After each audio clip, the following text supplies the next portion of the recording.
tentang syarat-syarat yang harus kita lakukan supaya Al-Quran yang kita baca efektif dan sangat bermanfaat bagi tubuh kita dan orang lain. Ini saya akan bacakan dari Ibnul Qayyim ya, Ibnul Qayyim Al-Jauziyah dalam kitab Zadul Ma'ad jilid 4 halaman 322. Beliau mengatakan, "Fal Qur'anu huwa shifa'ut tammu min jami'il adwa'il qalbiyyati wal badaniyah wa adwa'id dunya wal akhirah." Al-Qur'an itu adalah penawar atau obat yang paling sempurna, obat yang sempurna untuk semua penyakit-penyakit rohani dan penyakit jasmani. Penyakit rohani dan penyakit fisik ya, jasmani. Wa adwa'id dunya wal akhirah, dan juga penyakit-penyakit duniawi serta penyakit ukhrawi. Fa idza ahsanal alilut tadawi bihi, yang apabila seseorang konsisten berobat dengan Al-Qur'an, membaguskan dirinya untuk berobat dengan Al-Qur'an, wa wada'ahu ala da'ihi, kemudian menjadikan Al-Qur'an ini, menempatkan Al-Qur'an pada penyakitnya dengan penuh ketulusan, bisitkin, dengan tulus pertama ya, wa imanin, dengan keimanan, wa qabulin tammin, dan juga penerimaan yang sempurna, wa i'tiqadin jazim, keyakinan yang kokoh, wastifai syurutihi, penyempurnaan syarat-syaratnya, lam yuqawim hudda'u abadan, maka niscaya penyakit-penyakit yang ada di tubuh manusia tidak akan pernah bisa melawan Al-Quran selama-lamanya. Tidak betah, penyakitnya langsung pergi. Apa? Ketulusan, keimanan, penerimaan yang sempurna, keyakinan yang kokoh, syarat-syarat yang terpenuhi. Nah, syarat-syarat yang terpenuhi ini apa? Nanti ada lagi. Ada lagi. Qabulin tamin maksudnya jelas ya. Penerimaan yang sempurna. Maksudnya menerima semua syariat-syariat yang Allah turunkan di Al-Quran secara sempurna. Allah haramkan riba, tinggalkan riba. Allah wajibkan sholat, kerjakan sholat. Jangan Allah wajibkan sholat, dia sholat, akhirnya di luar itu dia tidak pakai jilbab, lepas hijab. Karena yang namanya hijab itu wajib hukumnya bagi perempuan. Jangan dipilah-pilih. Yang enak aja dilakukan, yang tidak enak ditinggalkan. Karena panas, karena apa, dan lain-lain yang seenak hatinya. Allah wajibkan jilbab, berjilbablah. Ya. Dan lain-lainnya, semua syariat-syariat yang ada dalam Al-Quran, tata cara hidup yang Allah sudah syariatkan, kalau bisa diterima dengan hati, kemudian dikerjakan sebisanya di keseharian. La syai'a anfa'u lil qalbi min qira'atil Qur'ani bitadabburi wat tafakkur. Tidak ada sesuatu yang paling bermanfaat bagi hati manusia dibandingkan dengan membaca Al-Qur'an dengan perenungan dan penghayatan. Tadabbur, tafakkur. Jadi kita paham. Jadi sebenarnya ruqyah itu amat sangat berkaitan erat dengan yang namanya kajian ilmu. Jadi jangan tinggalkan kajian. Jangan tinggalkan ilmu. Bapak Ibu nanti akan meruqyah atau diruqyah, supaya mendapatkan kemanfaatan yang lebih dari Al-Quran yang kita baca, kaji isinya. Dan dengan kajian-kajian tafsir, ditambah lagi kajian tauhid, tambah lagi kajian fikih, untuk apa? Untuk menghilangkan was-was dalam hati. Aku wudhu sudah sempurna belum ini? Biasanya kan ada was-was di situ ya ketika wudhu. Belajar fikih supaya hilang itu was-was, bisa melawan setannya. Nah, ketika kita membaca Al-Quran, kita tahu ilmunya, kita tahu sejarahnya kenapa ayat ini turun, bisa merenungi itu, syukur-syukur bisa belajar balaghah. Wah, jauh lebih meresap dan mengena di dalam hati kita. Falau aliman nasu ma fi qiraatil Qur'ani bitadabburi wat tafakkur lastaghallu biha an kulli ma siwaha. Yang apabila setiap manusia itu mengetahui rahasia apa di balik membaca Al-Quran dengan penghayatan, dengan perenungan, niscaya dia akan lebih menyibukkan dirinya untuk mengkaji Al-Quran ketimbang selainnya.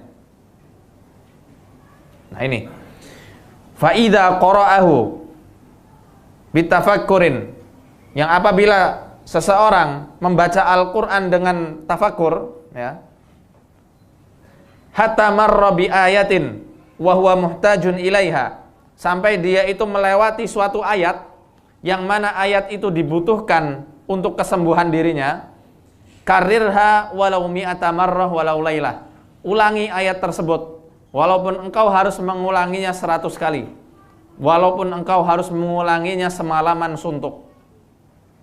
Ini yang akan kita praktekkan nanti. Ayat-ayat yang berkaitan dengan penyakit-penyakit kita. Ini dari Ibnul Qayyim rahimahullah. Dari kitab yang lain, Miftahu Daris Sa'adah jilid 1 halaman 187.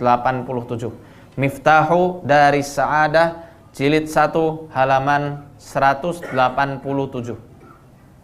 Miftahu Daris Sa'adah, kunci negeri kebahagiaan.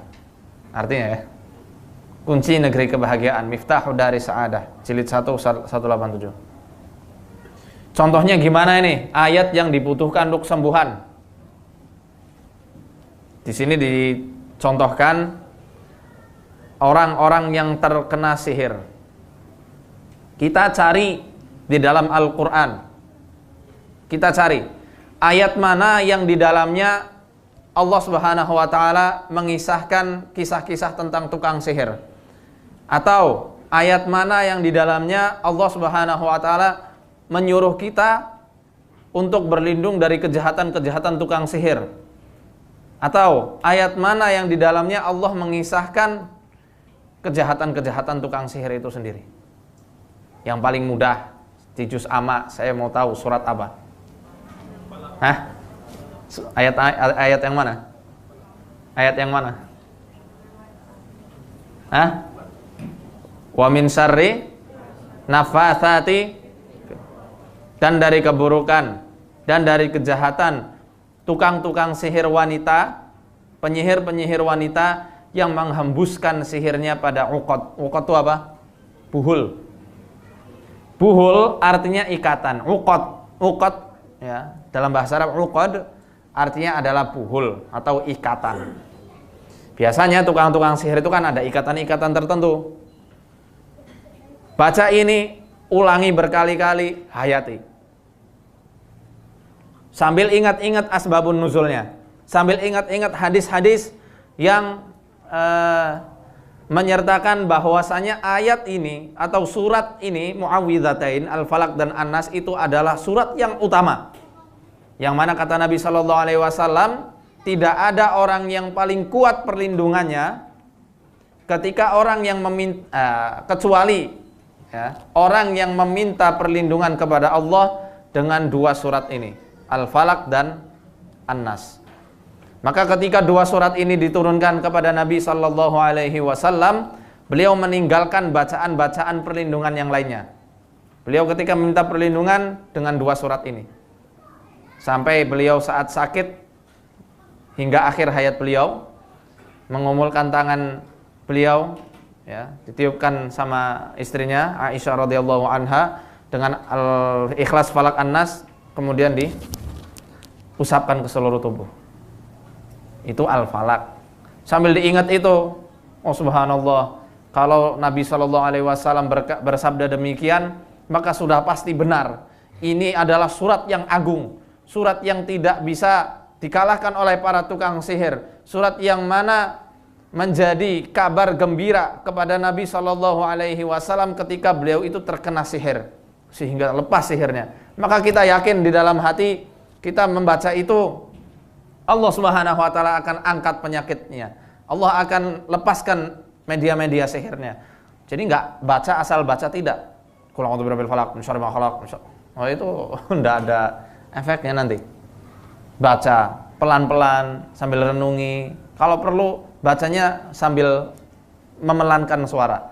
Itu lebih bisa untuk membuat hati kita itu tertunduk, membuat kita itu lebih mentadaburi apa yang kita baca dengan memelankan suaranya. Itu salah satu contoh sihir ya. Contoh yang kedua, was-was. Nah ini yang mudah-mudah dulu. Was-was. Penyakit tahu was-was ya? Bisikan-bisikan buruk, bisikan-bisikan jelek, bahkan berkata jelek kepada Allah tapi kita tidak ingin mengatakan demikian. Pernah ada yang pernah gitu? Seakan-akan hati kita itu bicara Allah demikian, tapi kita tidak pengen seperti itu. Itu bisikan jelek. Salah satu was-was dari setan kalangan jin atau korin kita yang menyertai kita. Itu yang namanya was-was. Kegelisahan itu termasuk hilang mood ya, hilang perasaan riang. Nah itu surat apa yang dibaca yang di dalamnya ada was-wasnya? An-Nas. Yang diulangi yang mana? Alladzi yuwaswisu fi sudurin nas, yang mengganggu pada hati-hati manusia, pada dada-dada manusia. Minal alladzi yuwaswisu fi sudurin nas. Qul a'udzu birabbin nas, malikin nas, ilahin nas, min syarril waswasil khannas. Pada kata min syarril waswasil khannas bisa diulangi berkali-kali. Min syarril waswasil khannas, min syarril waswasil khannas, min syarril waswasil khannas. Berulang-ulang. Ini diajarkan juga oleh Syekh Al-Arifi. Syekh Arifi mengajarkan hal demikian juga. Jadi apa-apa yang berkaitan dengan kasus-kasus tertentu silahkan diulangi ayatnya. Berulang-ulang. Ada yang diulangi satu ayat full, ada yang diulangi satu surat secara keseluruhan, ada yang diulangi satu kata. Contoh, min syarril waswas, min syarril waswas, waswas, min syarril waswas. Waswasnya diulang-ulang bisa. Waswas, waswas. Tapi jangan banyak-banyak, nanti akhirnya jadi waswas, waswas, waswas. Dari awal, min syarril waswasil khannas, min syarril waswas, min syarril waswas, min syarril waswasil khannas, alladzi yuwaswisu fi sudurin nas, fi sudurin nas, fi sudurin nas, sambil pegang, sambil adakan gerakan pijitan-pijitan perlahan, tanpa ada niat-niat khusus teknik membuka, enggak usah ya. Cuma pijat saja, dipijat sambil direnungi, dipijat, pegang, usap. Itu seperti yang dicontohkan oleh Nabi Shallallahu Alaihi Wasallam. Nanti akan kita bahas juga. Kemudian Syekhul Islam Ibnu Taimiyah seperti yang tadi sudah kita bahas, pendarahan. Ini ada juga yang mengulangi atau mencocokkan dengan keadaan penyakitnya. Seperti contoh ri'af, mimisan. Apa bahasa sini mimisan? Keluar darah di hidung, apa namanya sini? Hah? Hidung berdarah ya? Hidung berdarah. Itu kan deras alirannya. Atau pendarahan di rahim, deras alirannya. Untuk sihir-sihir nazif, sihir yang menjadikan seorang wanita itu pendarahan secara terus-menerus di rahimnya. Beliau Ibnu Taimiyah rahimahullah mengkiaskan pendarahan yang deras ini dengan surat Hud ayat 44 di juz 12. Lihat aja ntar. Wa qila ya ardu bla'i ma'aki wa ya sama'u aqli'i wa ghidal ma'u wa qudiyal amru wastawat 'alal judi. Dan dikatakan kepada bumi, bumi, telanlah airmu, wahai langit, berhentilah hujanmu, lalu air menjadi surut. Nah, kata surut inilah, surut tahu ya? Berhenti. Lalu air menjadi berhenti, surut, hilang. Kata hilang, surut ini, wa ghidal ma', itu yang menjadi kiasan Ibnu Taimiyah untuk mengobati orang yang terkena mimisan dan juga pendarahan di rahim. Ini ayat menggambarkan apa? Ada yang tahu? Dan dikatakan kepada bumi, bumi telanlah airmu, wahai langit berhenti hujanmu. Banjir di zaman siapa? Banjir bandang di zaman Nabi Nuh alaihissalam. Ini masih sambungan bismillahi majreha wa mursaha. Ini masih sambungan, masih di satu lembar itu. Bukan 42, ini ayat 44-nya.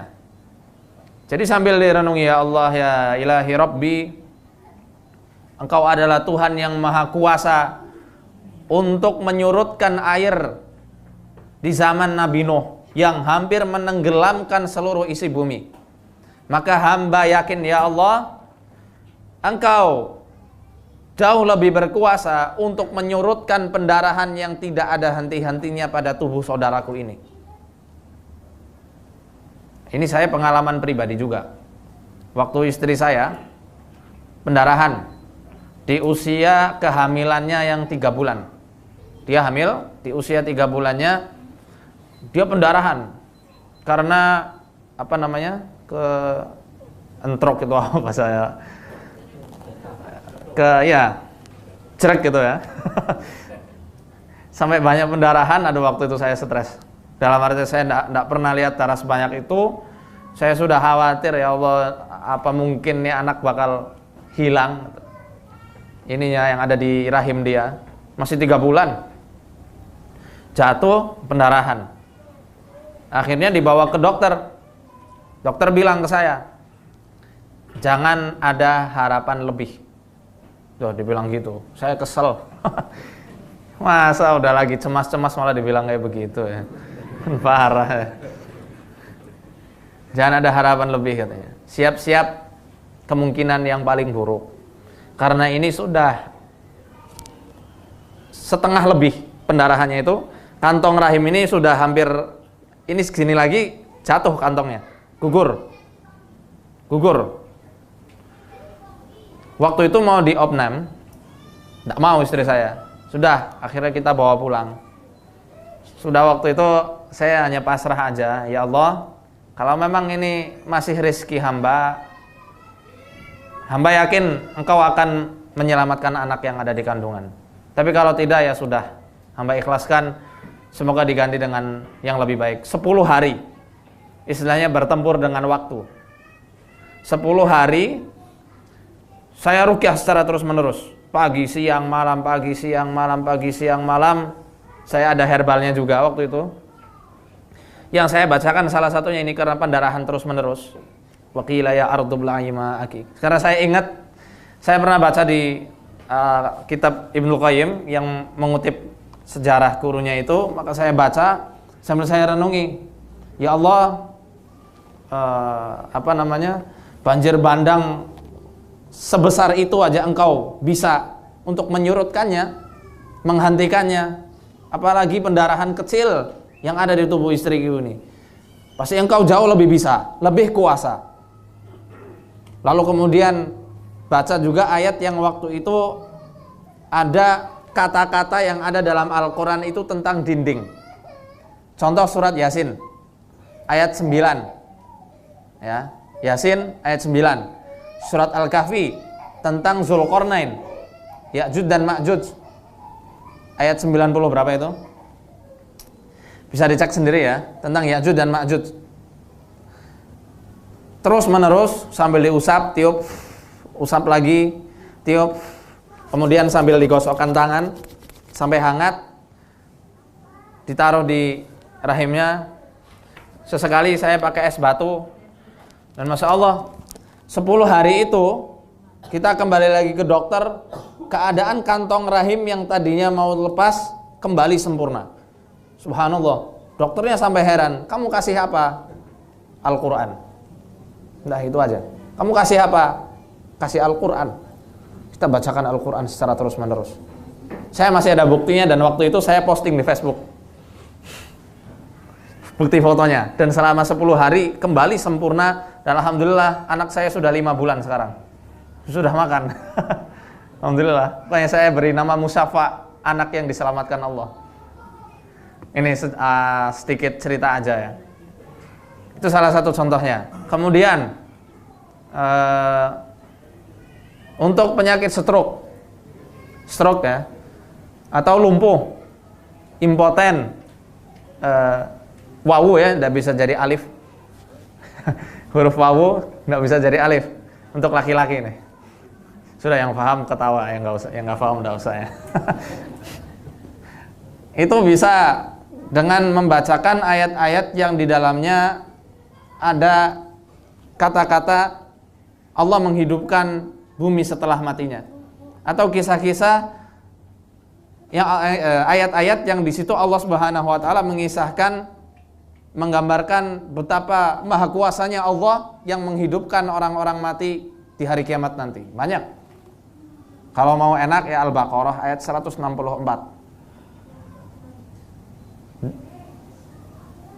Dalam surat Ar-Rum ada, surat Ar-Rum banyak ini tersebar. Bisa nanti baca sendiri Qur'annya. Al-Baqarah 164. Gimana? Fa ahya bihil arda ba'da mautiha. Itu di ayat itu saya ulangi berulang-ulang. Di kalimat ini, fa ahya bihil arda ba'da mautiha, maka Allah menghidupkan bumi setelah matinya, ini diulang-ulang. Tapi ingat, tidak cuma membaca ya. Ini nanti bisa masuk ke yang diperingatkan dalam kitab At-Tamhid fi Syarhi Kitab Tauhid. Jangan hanya dibaca. Selain kita bacakan, beri herbal yang cocok untuk stroke. Yang pernah kami lakukan itu dengan meminumkan zaitun. Setiap habis makan 2 sendok. 2 sendok makan. Setiap makan minum zaitun murni 2 sendok makan setiap hari. Bangun tidur 1 sendok makan. Mau tidur 1 sendok makan. Terus sambil diruqyah, sambil dipijit-pijit bagian yang kaku. Dipijit, diakupuntur. Itu akan mempercepat. Jadi hendaknya ketika kita berobat dengan pengobatan apapun, kalau bisa diruqyah terlebih dahulu, didoakan. Paling enggak dengan bahasa yang kita pahami. Ya Allah, misalnya apa ya? Bismillah, bismillah, bismillah. Baca bismillah 3 kali. Sunnahnya baca a'udzu billahi wa qudratihi min syarri ma ajidu wa hadir. Habis itu doa minta kesembuhan baru berobat. Itu rata-rata kebanyakan sembuh dari penyakitnya amat sangat cepat dengan izin Allah Subhanahu wa taala. Ya, dengan para perenungan, penghayatan, tadabbur, tafakur. Ini aja. Jadi kita membaca Al-Qur'an yang paling penting bukan teknik. Ingat ya, yang paling penting bukan teknik. Mau itu teknik apa sih? Tendangan maut. Mau itu teknik apa contohnya? Membuka mata batin atau apa, bukan seperti itu. Yang lebih penting keyakinan kita, ilmu kita, akidah kita. Ketika itu mantap, bapak, ibu bilang keluar, itu mereka akan keluar dengan sendirinya. Tanpa harus begini, ya walaupun saya sering begini-gini. Tanpa harus disembelih. Itu kebanyakan jin-jin yang disembelih pura-pura. Mohon maaf ya. Kalau sering lihat yang nyembelih-nyembelih gitu, kadang jinnya pura-pura. Akhirnya nanti jadi talbis iblis. Walaupun ya wallahu a'lam bishawab, itu ijtihad dari saudara kita, saya tidak mau urusan. Cuma saya diperingatkan oleh guru saya, ustadz saya waktu itu, jangan pakai cara semacam itu. Nanti ada adabnya sendiri, insya Allah kita bahas juga. Kemudian beliau juga mengatakan, idza aradta lintifa'a bil Qur'an, apabila engkau ingin mendapat kemanfaatan dari Al-Qur'an, fajma' qalbaka 'inda tilawatihi wa sima'ihi. Hadirkan hatimu ketika mendengar dan juga membaca Al-Qur'an. Wa alqi sam'ak, fokuskan pendengaran. Pendengarnya harus benar-benar ketika ada yang baca Quran, harus dengarkan baik-baik. Nah, maka dari itu nih Bapak Ibu, jangan heran ketika orang diruqyah, kenapa kebanyakan kesurupan, kerasukan. Sering lihat kan? Diruqyah katanya Al-Quran, kenapa malah mengundang jin? Nah, orang yang nggak paham kadang seperti itu. Katanya sunnah, kenapa malah mengundang setan? Itu bukan mengundang setan. Itu setan yang ada di dalam tubuh, yang tidak akan pernah membiarkan korbannya, si manusianya, mendapatkan manfaat dari Al-Quran. Mereka tahu. Allah Subhanahu wa taala berfirman, wa idza quri'al Qur'an fastami'u lahu wa ansitu la'allakum turhamun. Apabila dibacakan Quran, istami'. Istami' itu bukan isma' ya, beda. Isma' itu dengar aja. Istami', dengarkan baik-baik. Wa ansitu, diem. Supaya apa? Supaya kamu dirahmati oleh Allah. Setan tidak mau. Makanya dalam surat Fussilat Allah Subhanahu wa taala berfirman, wa qala alladziina kafaru la tasma'u li hadzal qur'ani walghaw fihi la'allakum taghlibun. Ya. Dan berkatalah orang-orang kafir, janganlah kamu mendengarkan Quran dan buatlah hiruk pikuk. Hiruk pikuk itu apa? Kekacauan. Kekacauan. Supaya apa? Kamu bisa mengalahkan Quran. Maka tidak heran orang-orang yang ada jinnya, dan jin ini kafir, jinnya itu suka teriak-teriak buat kekacauan, supaya dia itu tidak bisa istima, tidak bisa mendengarkan dengan baik. Maka Bapak Ibu di sini yang hadir di sini, nanti ketika sesi ruqyah, kok tiba-tiba ada yang seperti mau hendak dirasuki oleh sesuatu, karena memang ada sebelumnya, ya bukan jin keluar maksud, enggak, ada sebelumnya. Jangan biarkan jin itu menguasai tubuh. Ini tubuhku, bukan tubuh setan, ya kan? Ini tubuhnya manusia, bukan tubuh jin. Tetap jaga fokus kesadaran. Saya tidak suka sebenarnya meruqyah tapi membuat orang kerasukan. Walaupun memang ada beberapa orang-orang yang tidak kuat akhirnya kerasukan beneran, yaitu lain halnya. Ya, itu tidak masalah.